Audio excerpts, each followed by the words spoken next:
Hello and yes, welcome back to another video, guys. That's right, today we are back to talk about maybe what was my most anticipated film of the year. That is right, today we're talking about Indiana Jones and the Dial of Destiny. I had to think there what the title was. So a little bit of background before we crack on with the movie. I love Indiana Jones. I grew up with the original 3 films. I love them because they remind me of Star Wars in many ways because, you know, it's Lucasfilms. You've got that John Williams score, you've got the fast-paced action, you've got that really crazy over-the-top sound editing, just like Star Wars, just like the original George Lucas Star Wars trilogy did. And yeah, as a child, I loved all that kind of stuff. It was right on my street, and I still love it today. It's still one of my favourite things to watch. Original Star Wars trilogy and the original Indiana Jones trilogy. I saw Crystal Skull when it came out, and I thought it was good. It was obviously a step down, but I thought it was good. It was enjoyable enough.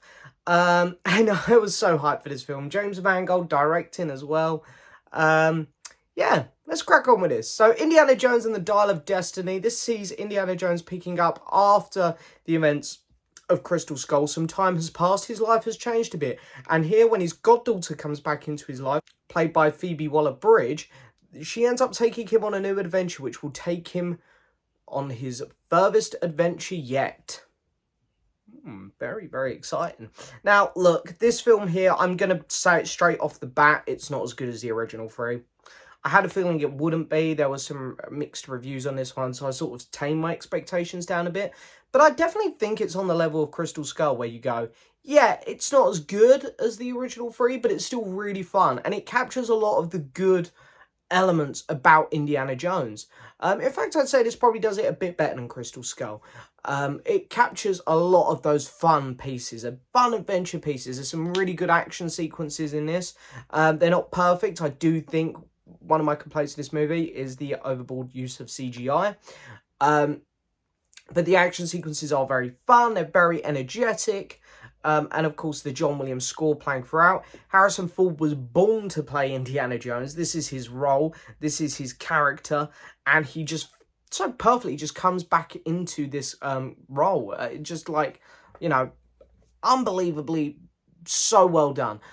Even at his big old age, you know, he's doing a great job in this movie. And that's another thing I want to say. The cast in this film does such a good job. Phoebe Waller-Bridge, I don't really get why some people find her annoying if they've not seen Fleabag. But she's really good in this movie. She's not as over the top as she was in Solo, I'll say that. But she was really good in this movie. I thought Mads Mikkelsen played a fantastic villain, one of the better villains we've had. To be fair, Indiana Jones has always had pretty good villains. But he was really, really good in this one. And yeah, I liked a lot of the side characters we met. I thought that Antonio Banderas, even though his character wasn't in this long enough, he was really good. But yeah, I think in terms of this movie, it follows that very stylistic structure that the Indiana Jones films have. It's fun adventure and some cool mystery along the way. You get to the final act, and yeah, it does a Crystal Skull. It goes really overboard. But at this point, you know, we've seen a man's beating heart come out of someone's chest. We've seen people melted. We've seen an alien. At this point, you go, yeah, okay, whatever. Let's crack on. And to be honest, at first, I was a bit like, oh, I'm not sure how I feel about this. But then I think they actually executed it quite well. The more I thought about it, the more it sat better with me, I think, the ending of the movie. And I did really like the ending itself. It felt a little bit too long at points, this film, I will say. The runtime probably wasn't great.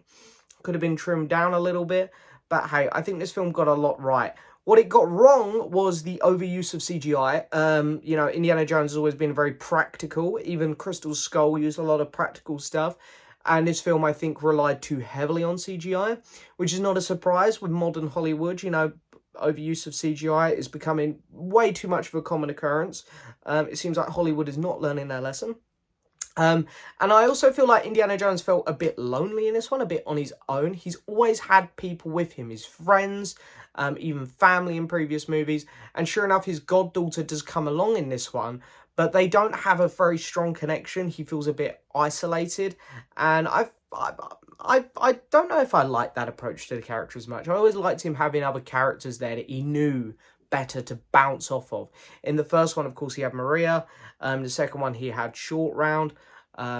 A third one, he had his father. And then the fourth one, of course, he has his son, and Maria's back as well. And you've got his partner. In this one, he felt a lot more on his own, which, don't get me wrong, it worked for the story. But I think Harrison Ford needed, or not him, but the character needed someone else to bounce off of. But anyway, I thought Indiana Jones and Dial of Destiny, it wasn't as good as I wanted it to be, that's for sure. I wanted to get back to the status of the original three, especially 1 and 2. That would have been awesome, because those two films are incredible. But, you know, that's a lot to ask for. I think it's better than The Crystal Skull. I don't think it's as good as Temple of Doom, though. But it's a fun movie. It's a good time. I had a very entertaining time in the cinema with it. I'll 100% be buying it on 4K. And I can't wait to watch it again. I love the Indiana Jones films. I'm going to give this film... I'm going to give it a 7 out of 10.